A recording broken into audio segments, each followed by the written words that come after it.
Hi everyone. If you can hear me, those of you that you have joined this breakout room, this is the breakout room for cyber hygiene and is going to be presented by Professor Ramurthy from College of Engineering at the University of Miami. I would like to give it a few more minutes to see if other students are going to join us, and then we're going to start. So let's just give it 2 more minutes and we'll start.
All right, we are going to start. Officially, we're going to start this session. Hi, Joshua, Marco, Gustavo, and everyone else, and Leonardo. My name is Ali Habashi. I'm professor at the School of Communication, University of Miami. I'm going to be your facilitator today. So this session, as I said, is going to be presented by Professor Ramamurthy, who is a colleague of mine at the College of Engineering, University of Miami. So before we start, I would like to introduce our featured speaker, Professor Ramamurthy, for all of you. And you can hear me, right? Everybody can hear me, right? Yes. Okay, thank you, Gustavo. And so let me introduce our featured speaker. Professor Ramamurthy is a faculty in the Department of Electrical and Computer Engineering at the University of Miami. He received his MBA in Computer Information Systems and Management Science, graduating from the University of Miami School of Business. Prior to his MBA, Lokesh earned his Master's in Science degree in Software Engineering from Coimbatore Institute of Technology in India. He has 17 years of technology experience in software design and development and project management and technical operations management. He worked with University of Miami Information Security Office, where he performed IT asset security risk assessments and provides guidance on information security assurance and compliance. Lokesh also holds the following certifications: Project Management Professional or PMP, Certified Information Systems Auditor or CISA, and Six Sigma Green Belt. Lokesh is also a recipient of the Academic Excellence Award from Miami Herbert Business School in 2015 and Teaching and Learning Innovation in STEM Education Award from University of Miami College of Engineering in 2020. With that being said, I pass kind of the floor to Professor Ramamurthy. He will have his presentation. If you have questions at the end, we will kind of go one by one with the questions. Lokesh, please go ahead. Hi everyone, good afternoon. Thank you, Professor Habashi, for introduction. And I welcome everybody to for the research for your interests and to be a part of this session. And I'm very joined this session. I'd like to share my screen so that I wanted to explain what I'm trying to research on. And if you have any questions, I'd be glad to answer. Um, Just give me 1 minute. I'm sharing my.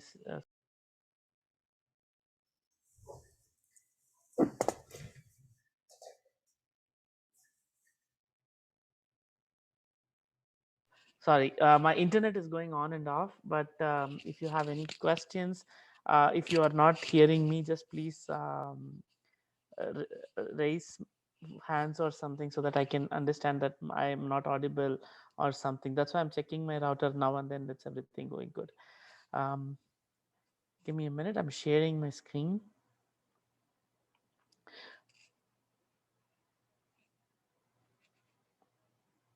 Share sound.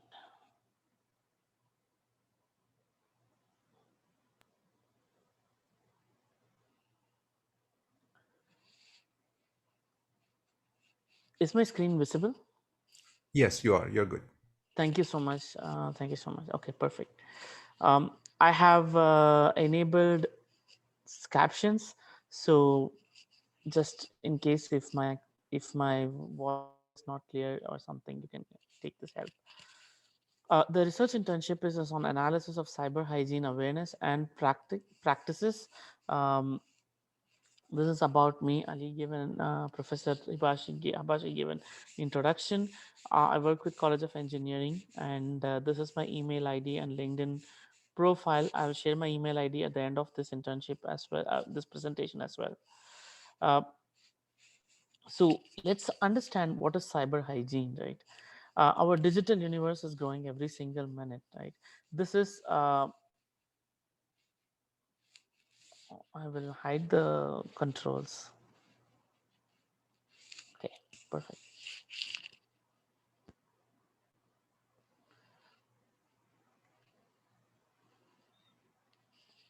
So this is exactly happening in every single minute of the day, which means at 1 minute, in 1 minute we are speaking now, Amazon ships 6,000 packages. YouTube shows 500 hours of video.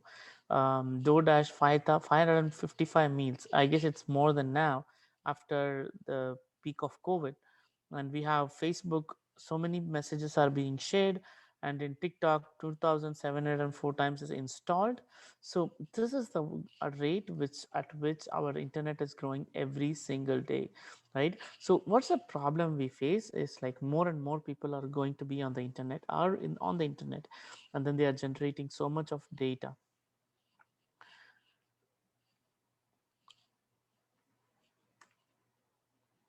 So this is the internet population. So 2014 it was 3 billion people, and right now it's 4.5 billion people, which is almost like um, 70% of the world's population is on the internet. Assuming we have 7 billion people, this is like 70%, a bit less than 70% of the people are on the internet.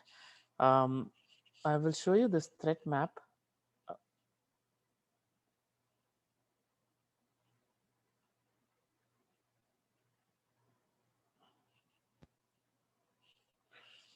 So this is the threat map, I would say. This is the internet cyber attacks going on from various countries. As you see, like you have Europe, US, especially these areas. This is Washington, Seattle, where Amazon and Microsoft are there. This is California, where you have Google and Facebook. This is St. Louis. There are a lot of companies having the data centers, and then you have Panama hitting, you have Mexico attacks, and then here Europe, India, China, all these countries are attacks are continuously coming, and this is the cybersecurity scenario, the threat landscape, what we see, right? It looks fun like a video game, but these are all real life attacks, and these are captured here, right? Um, I'm changing the share. Are we recording this presentation? Okay. Yes, yes, we are. I'm recording it. Okay. Okay. Now I see the thing. Okay.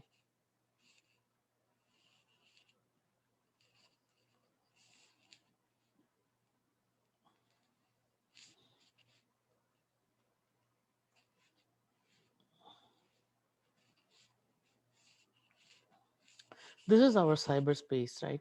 So we have all these connection elements out there, routers and networks and the cell phone towers, but we are all connected. These are us.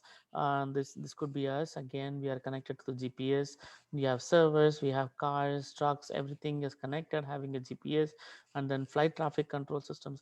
We are such a connected digital world, and we term it as a cyberspace, which means like we have a real life space where we are meeting people and the real world, and we have something called a cyberspace. In cyberspace we talk about anything digital, we interact with anything digital, we work with. um, Physical hygiene is for our physical well-being. Because of COVID, everybody started talking about, very serious about their physical hygiene. Hey, I have to wash my hands, wear a mask, all social distancing. Those are all hygiene habits for physical hygiene. But we need to have a cyber hygiene for our digital well-being, right? How um, how effectively we manage our data, how effectively we browse on the internet, how effectively we are on social media, and how effectively we handle our devices, right? We don't want to download everything and anything on our devices. Our devices are like a home. We don't want any strangers, unknown people on our home, right? So how we are going to look at this? This is the four aspects of cyber hygiene I'm researching on. And this is a video as how COVID-19 changed our digital life. That also includes cyber hygiene. uh, why it's I'm sharing sound, just be with me. Okay.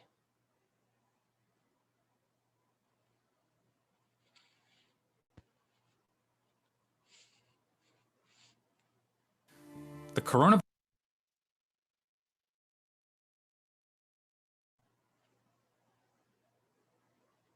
pandemic has highlighted the importance of technology, but it has also exposed a number of cyber vulnerabilities, say Professors Laura Denardis and Jennifer Daskal of American University. Let's start with censorship. Local censorship can have global ramifications. Had the doctor in Wuhan, China, who spotted the outbreak been able to speak freely, public health authorities might have been able to do more to contain it early. China is not alone. Much of the world lives in countries that impose controls on what can and cannot be said about their governments online. Disinformation online. Social media can be an effective tool for sharing accurate information, but it's also a source of disinformation and manipulation. For example, Facebook has banned ads selling face masks or false preventions and cures, while giving the World Health Organization unlimited ad space. COVID-19 warns us of the costs and the politics of disinformation, and it highlights the roles and responsibilities of the private sector in confronting these. Cybersecurity. Thousands of other businesses and institutions have adopted work-from-home policies during this pandemic, a great benefit of technology. At the same time, that shift is a reminder that businesses need strong encryption, reliable networks, and effective cyber defenses. Cyber insecurity is also a threat to public health. For example, ransomware attacks can disrupt entire medical facilities. The Internet of Things. Internet-enabled smart blood pressure monitors and other medical devices make it easier for people to manage their health at home. But those benefits disappear when digitally connected devices are attacked. Think back to 2016, when the Mirai botnet targeted webcams and brought down parts of the internet on the East Coast. The tech supply chain. The shutdown of Chinese factories because of the pandemic interrupted the supply of critical parts to many industries, including the US tech sector. It shows that even if the virus had never traveled outside China, it would have had global ramifications. As the next phase of the pandemic response unfolds, society will be grappling with more and more difficult questions about the internet and how it relates to personal freedom and public health. This is about COVID and our digital life. Just one second, why this thing is not coming. Okay. So in our digital life, we leave a lot of digital footprints. So anything I do, I leave a digital footprint or some information for others. I'm watching something on Netflix, that information goes somewhere. I'm connecting to you all, with on Zoom records my information, or the recording of the session is somewhere kept. So you always leave a digital footprint when you swipe a card or when you go for a walk, right? You are taking your cell phone. So everything is a toll pass, automatic toll tags, they track you. So digital footprint is a information where we live, so that others or anybody, government or anybody, can track us. And um, you know, we show where we are at that moment of time, right? uh, so we understand what is a cyberspace, what is digital footprint, what is information, right? I want to show you this cybersecurity, how this works. You have cyberspace, the building blocks of cyberspace, which is the computers or the routers or the cell phone towers. These are the building blocks, and this is these are the users of cyberspace, like regular users, right? And you have two types of users. One is normal users and malicious users. Malicious users are bad people and hackers, and we are normal users. So normal users have vulnerabilities, these are weaknesses, and then these bad people try to threat those weaknesses. So for example, if you are having immunity disorder, then COVID virus can attack us more, right? So that is the situation we are in, and that causes risks in cyberspace.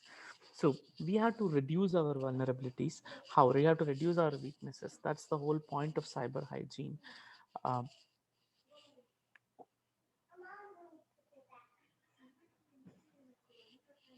These are the four categories of cyber attacks. Interception, somebody is trying to steal our data and unauthorized access to information. And interruption is asset becomes lost or unavailable or unusable, right? You are trying to access your laptop, and if laptop says your laptop has been hacked, which means you are interrupted from accessing the information in your laptop. The third is modification. If somebody is trying to change this information on your computer, that's modification. And the fourth one is fabrication. Fabrication is having false information, disinformation, or more information. These are like a very broad categories of cyber attacks we are facing right now. So understanding the cyberspace, understand risks in cyberspace, what are the different types of attacks, right? So when we understand all these things, then we can come up with a set of best practices, so that anybody can be smart and save their information on.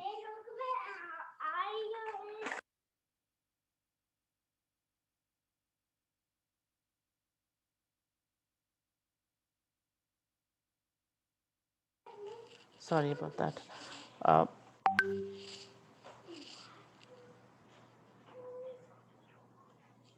we are extremely dependent on digital life. What we need to protect by embracing cyber hygiene practices, we are trying to protect our digital life.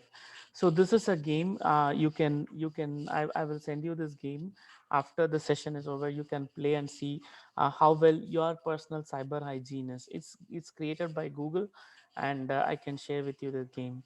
uh, Personal cyber hygiene, what we need to protect by embracing cyber hygiene practices.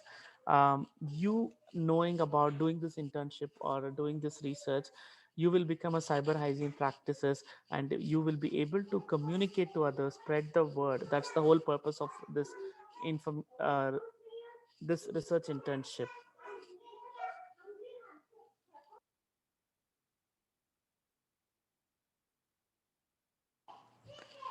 We are talking about four areas. One is web, information, device, and social media. So what we talk about web is the place where we do internet. Um, how careful we are when navigating the links. We are looking for HTTPS websites only. These are some tips.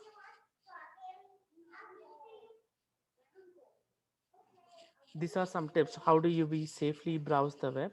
And the other one is information, understanding what type of information we are handling on the internet: public information, personal information, financial information, health information on the internet, what educational information, how well we keep a password. um, I would like to ask a question to you all: which is the best password in all of these four? You can type your oh sorry, you can type your answer in the chat.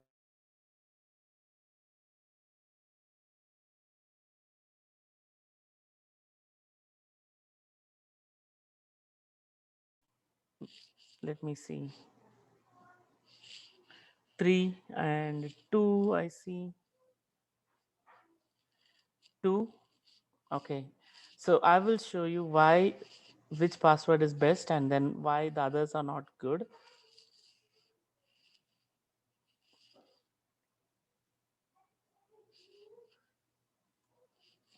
So first one is a dictionary word. Hackers can easily connect to a dictionary word at all easily. The second one is a good password, as you all said, but it's hard to remember because people will start writing these passwords, and then the whole purpose of password handling itself is goes away. The third one is frequently used because even though it's jumbled with the password with some special characters, hackers have this information, they can easily get it. Fourth one is the best password. And why? Because it is a phrase, it's not just a password, it is a phrase, and you have some special characters and you can remember this phrase than just remembering item number 2, which is hard to remember. But this one you can remember, but you can, it's also a phrase.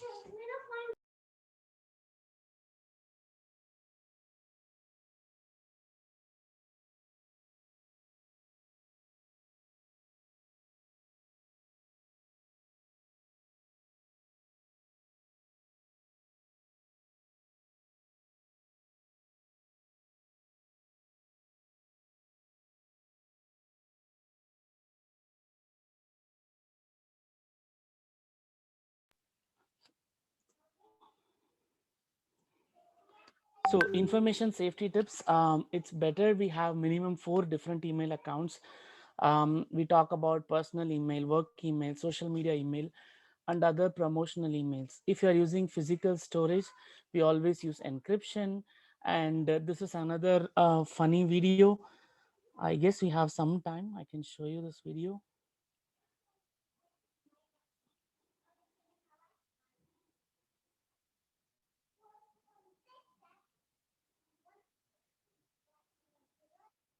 You know, we've been hearing a lot about cybersecurity lately, largely. Can you hear the video? Yes, we could. Okay. We can hear it. Because of what happened to Sony, companies and individuals are more concerned about the safety and privacy of their information than ever. President Obama has unveiled a number of new proposals this week to crack down on hackers, and he plans to address this in the State of the Union speech on Tuesday. And it's great that the government is working on this, but the truth of the matter is we need to do a better job of protecting ourselves. You know, the most popular password in the United States is password 123. And as long as that's the case, we're vulnerable. So today we sent a camera out on a Hollywood Boulevard to help people by asking them to tell us their password. And this is how that went. We're talking about cybersecurity today and how safe people's passwords are. What is one of your online passwords currently? It is my dog's name and the year I graduated from high school. Oh, what kind of dog do you have? I have a Chihuahua Papillon, And what's its name? Jameson. Jameson. And where'd you go to school? I went to school back in Greensburg, Pennsylvania. What school? Hempfield Area Senior High School. Oh, when did you graduate? In 2009. Oh, great. It's like my cat's name and then just like a random number. Okay. But Have you had this cat for a while? yeah, she's my childhood pet. Aw. And what's her name? Her name is Jolie. Jolie. So like a password of yours would be Jolie and then a number. Yeah. Like number 1. Like my birthday, Oh, when is your birthday? June 12th, Oh, nice. And what year were you born? 95. Oh, great. So Jolie 6/12/95. Yes. Got it. So you mean to give my password right now? No, I cannot do that. But we all want to know what it is so we can tell you if it's strong or not. Oh my goodness. Let me think. Okay, one is Tel Aviv. Yeah. 468, and then Israel. It's only 3, but it's for me it's strong enough. Ireland, 1, 2, 3, 4. Gemma, 1, 2, 3. Spelled Gemma. Well, most of them are Italian. Oh, beautiful. Yeah. So like what's a good Italian password? my grandma's name. What's your grandma's name? Maria. Maria. So Maria is your password? Oh yeah, now you know my password. Oh, yeah. Yeah. Well, the important thing is they learned a terrible lesson.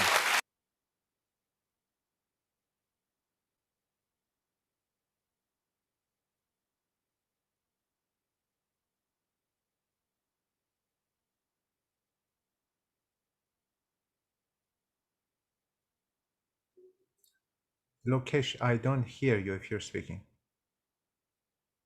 Oh, I'm sorry. Can you hear me now? Yes, we do. Yes. Okay, I'm sorry about that. Using fast phrases or simple guessable passwords and multi-factor authentication, all these things are available, but not everybody knows about these things. We have to think of information as more valuable than diamonds. Share only with others on a needed basis, not exposing others' information without permission.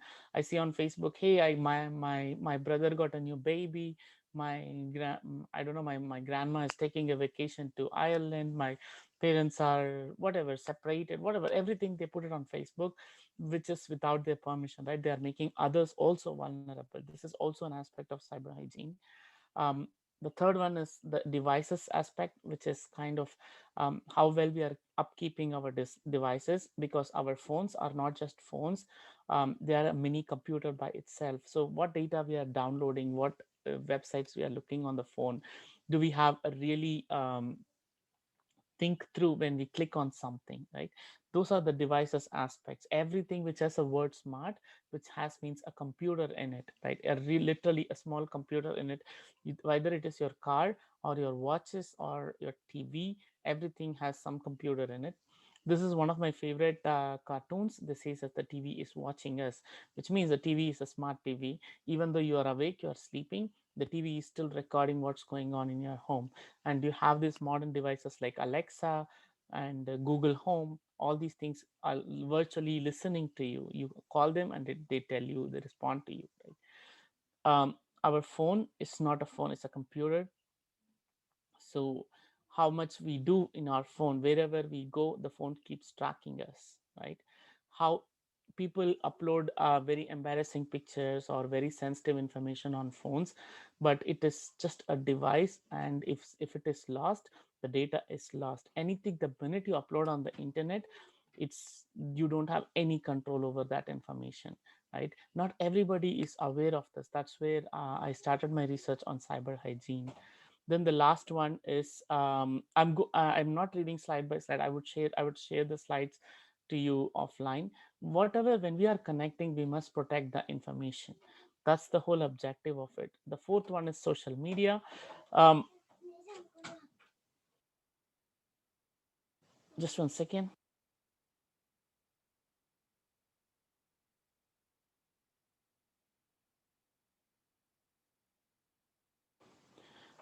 Sorry about the interruption. The fourth is the social media. How much Facebook and Google are collecting information about us. You can click on these links and you can see how much information is being collected. I will this PDF will be shared to all of you so that you can learn something about this. The aspects of cyber hygiene: staying alert and staying aware, and what we are sharing on the social media is very sensitive, and they can keep track of you. Again, a quick video. I hope I'm not running too much ahead of time.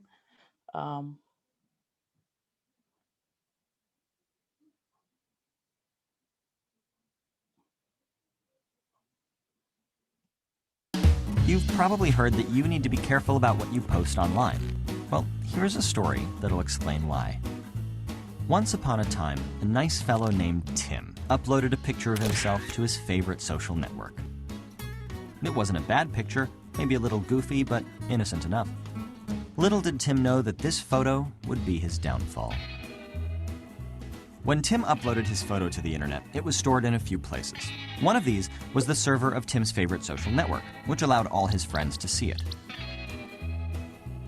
Another was a government server that picked up lots of information from the internet in case it could be useful down the line.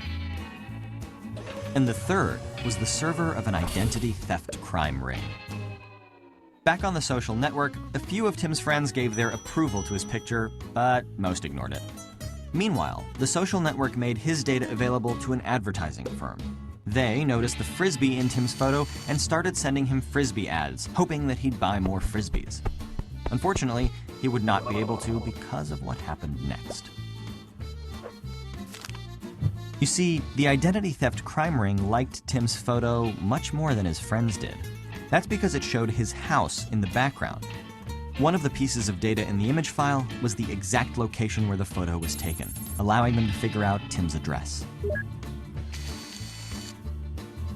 Now, this crime ring had already collected some other information about Tim that he had unwittingly posted online, including his phone number and social security number.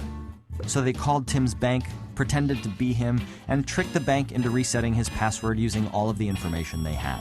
Needless to say, they transferred all of Tim's money into their own pockets. They also gained access to his email accounts and sent his friends malware that stole their bank account information. This was bad for Tim's social life. To console himself over the loss of his friends, Tim took a vacation halfway across the world, and by strange coincidence chose the very same country that had intercepted his photo. Unfortunately for poor Tim, the nifty design on his shorts was also the flag of a rebel army trying to overthrow that country's government, and he was identified as a possible threat. So he was pulled aside at security and denied entry. Tim's story is pretty much a worst-case scenario, and is almost certainly not what's going to happen the next time you post a picture online. But each of these things does happen to people on a daily basis, except for maybe the Rebel Army bit. Information that you post publicly can be stored by anyone who finds it, and your private communications might be intercepted and read by advertisers, news outlets, governments, and criminals alike. In fact, over 10 million Americans have their identities stolen each year. So try to be careful about what information you post online. Keep all of your software up to date, and make secure passwords that are different for each site you visit. These problems will probably never go away unless we invent a completely secure way of communicating and sharing with each other online. Sorry, Tim.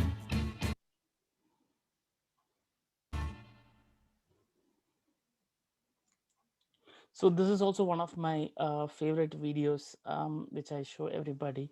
So there are other what social network platforms. It's not about one social networking platform. Today we use Facebook, Snapchat, and tomorrow TikTok is there, Discord is there. So these apps keep on changing, and banning one app doesn't do any good, because people move to the other app, and then the hackers also move to those apps. So it's basically, how are we going to protect? Cyberbullying is also very common, making fun of others, hurting others. Um, Studies say that people get depressed when they spend a lot of time on social media. Again, anything, and when we don't know, or when we think it's too good to be true, then we need to be very, very suspicious. People want to increase the likes, or people want to increase the friend requests, but that's not the good one, because once they are your friend on Facebook, they can say anything and everything, whatever you do, and which is, again, you don't know who they are. Stay prudent, stay safe online, own your digital life. Understanding the current level of awareness on cyber hygiene and various demographics. This is a research objective. This is a very good objective, because you're from different countries, and like we can do a research on how each and every country, how everybody in your country are doing in the market, handle level of education, whether it's only with people with less education, more education, level of their economic or social status, rich, poor, or high affluent neighborhood, poor neighborhood, where people are not having, or having less awareness, age wise, with the young people, old people, gender, male, female. All these things we can understand, and we can effectively target them to have more of cyber hygiene educational materials, research. Then also to understand the challenges, cyber hygiene awareness and education. When governments are trying hard to educate their population, what are the challenges involved in it, and possible ways to the hygiene overall? This is the entire objectives. If you are interested, you can send me an email, Lokesh, Lokesh, that's my first name, R, my initials, last name's first character, r@miami.edu. Subject, you can put HUC research internship so that it doesn't get lost somewhere. I can easily capture motivation letter in English. I'm just started learning Spanish, so I'm not fluent in Spanish. So that's the reason I want everything in English. Maximum 250 words, one page. If you're really enthusiastic, you can write a bit more, that's fine. Resume in English, one page, what you have done, why you are to your credentials, and academic records in English. Just your track records, which university, just get me that academic records in English. If you could send me this information, and if you're very interested, we can work together. And yes, it will be a good exposure, as cyber hygiene is really needed at this hour, and we can take it to the next step. Questions? Thank you so much for listening to me. There were some disturbances. I apologize for that. I stopped my sharing. Yes. All right. Any questions for Professor Ramamurthy? Yes, Joshua, please go ahead. Hello, good evening. I just have one question regarding if there is a deadline or a specific date that we can send you all the information that you just asked for us to send you to your email. I am not sure. I guess by the end of this month, I guess. In the initial, I can get back to you on the deadline specifically, but as soon as you have it ready, you can send it to me. Great, thank you. Yeah. Joshua, I saw a slide which is for everybody who is in this initiative, and I think it's about a month from now, July 17, if I'm not mistaken. But there was a slide at the beginning of this presentation, the one which was for everyone. I think the deadline was July 17. But the next step, as they indicated, that you will receive an email from the professor. You don't need to follow up with them. And then they will send you some information, and all you need to do is to respond to it if you're interested. Great, thank you.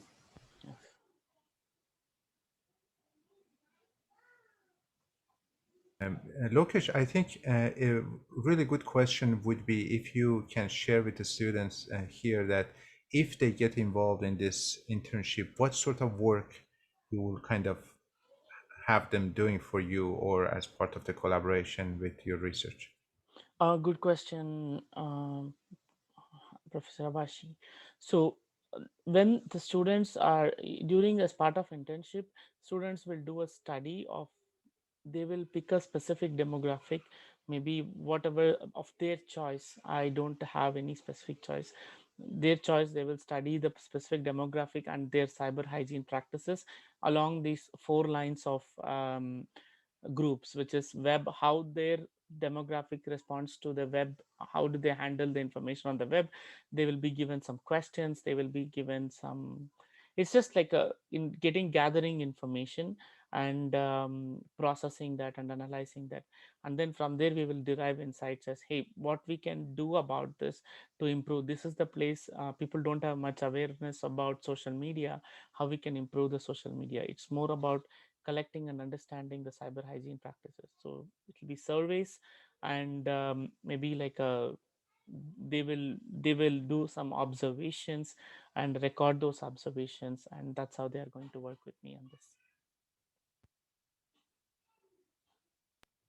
So I think a good question for the students who are here with us would be, if you decide to join this internship and you want to gather some information about cyber hygiene practices in a special demographic in your own city or area or country, do you see obstacles? Do you see obstacles that might stop you from doing that? Gustavo, do you have another question, or you want to answer to the question I raised?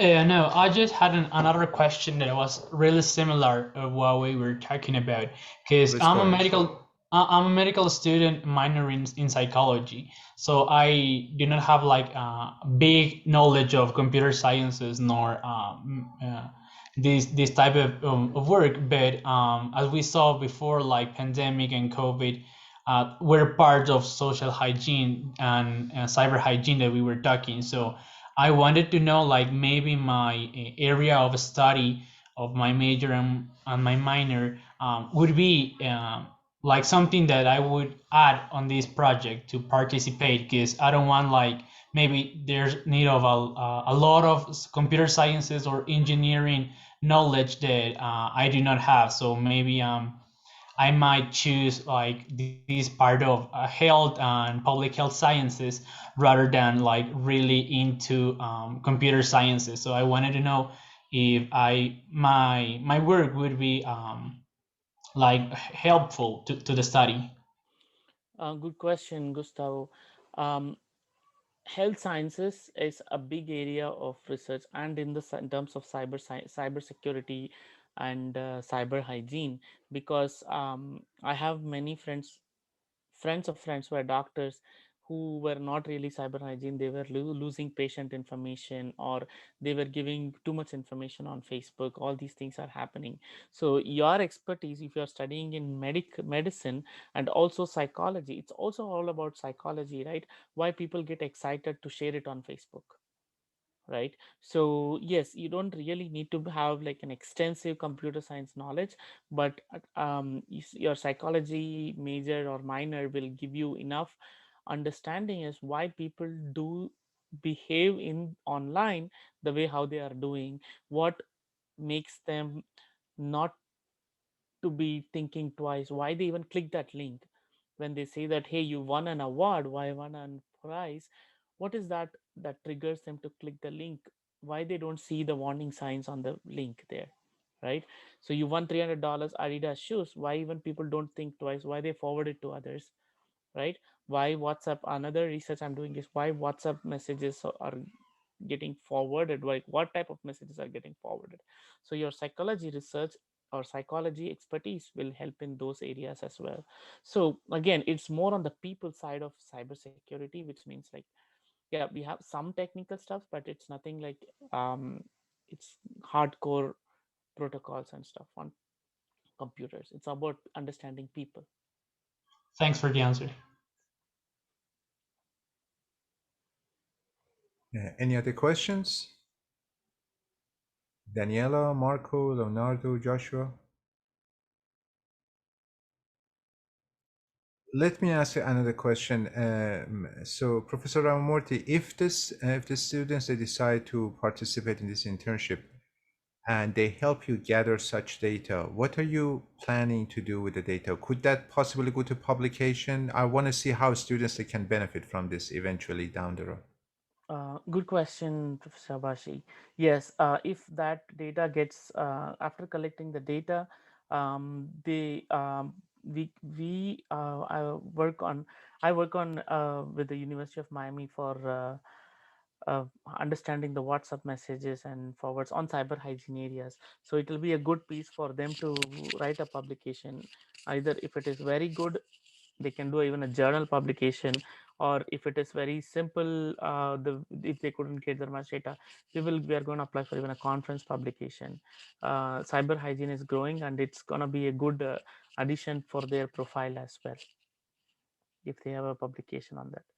It doesn't matter whichever stream you are, whichever stream you are going, everything has computers and software involved in it. You cannot say, hey, I'm a painter, I'm a painter, I'm a paint artist, I don't want to know about computer. You cannot do that, because the future of artists is digital arts as well.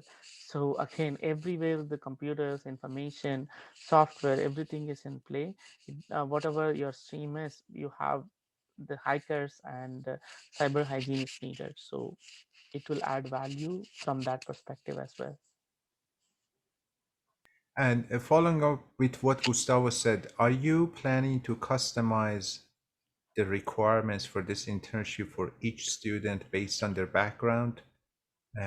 Each student would get a different set of tasks, or they would be kind of working on similar tasks? Good question again. So the tasks overall tasks are very same to understanding the cyber hygiene, but the demographics or what they are planning to choose. So Gustavo might be interested in the medical area. Maybe he can work towards what is the cyber hygiene practices among nurse practitioners, among doctors, among patients, right? He can take that as a demographics and he can do a study on that. So the lower level of implementation could differ based on whatever the students' interests are, but the basic broad understanding is understanding the cyber hygiene awareness and practices. I see a couple of new students that just joined us, Camila and Bruna. Camila and Bruna, I don't know if you got the chance to hear the presentation that Professor Ramamurthy had, but if you have any questions, a good time is right now to ask those questions. Any questions, Bruna, Camila? I think no, Ali. All right, thank you, Camila. Okay, Joshua, go ahead if you have another question. Thank you, Ali. I just wanted to ask a more specific question. As a computer science student myself, I would like to know what kind of software we will use to do the research, what kind of type of program language, if we're going to use one, or API we'll be using in this research. Good question, Joshua. It depends on what type of what area you're planning to study. Most probably will not use any sophisticated software. It's more on the people perspective. So maybe some survey tools and stuff we might be using, or you can even do like manual observations and recording. We will have some set of activities to perform with that user. For example, if you are planning to interview your friend or understand your friend's cybersecurity, you will ask them to do some set of things and then you observe how they are doing, write them. It's more on that side of understanding work than to be on the core technology. Thank you. Yep.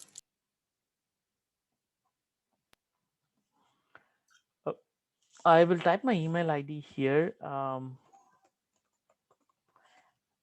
If you have any questions, please feel free to email me, and I will also share a couple of links with you. If you want to understand how your cyber hygiene is and how do you want to work with, so you can understand what is cyber hygiene and all these things on this links. Yes, I'm working with University of Miami, so you can. I'm in the you are Miami time zone.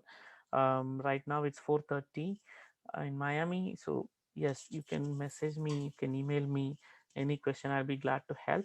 Again, the application process, I want to review and then I will get back to you if I'm interested in your profile based on the research interest and research statement what you provide. So one more time for all of you that you're here, please feel free to contact Professor Ramamurthy. Meanwhile, the process is that you will be contacted. You will receive an email because we have all of your registration information already. When you registered, your email was there. So the idea is that you will receive an email from Professor Ramamurthy with information about the details of this internship and what you need to provide as documents to be considered. And all you have to do is to respond to that. I think the deadline is July 17 for that. We will check that again, but it's about a month from now. Any other questions? All right, I think that's it. Thank you, everyone. Thank you, Professor Ramamurthy. And everybody have a great evening wherever you are. And please feel free to contact us if there's anything we can do. Thank you. Thank you very much. Thank you, Professor Bashi. Leonardo, you asked one question, where can I find the recording of the slides used? I will share the slides with the HUC team and the recording. I don't know how the recording, I guess Professor Habashi will share with the HUC, the organizing committee, and they will share with you. We are recording everything, including this session, and everything will be going to University of in Colombia, Uniandes, and they will probably share that in some Google Drive, all the recordings of all the sessions, even the other ones that you probably couldn't attend.